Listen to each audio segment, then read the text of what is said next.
The pig. Good. Whose tail is it? The rooster's or the cow's?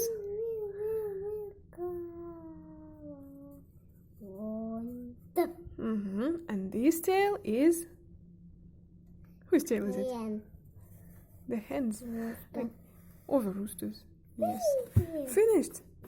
That was easy. Say, that was easy. That wasn't difficult at all. Now, look, what animal is it? It starts with g. Go.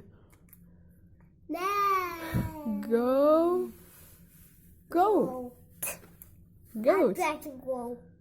Goat. No, not go. Yeah, goat. Let's stick it here. But if you can see, there are 3 parts missing. 3 parts missing. We need to find this part. So, let me help you a little bit. Here properly. Philip, what are you doing? Are you eating a felt pen?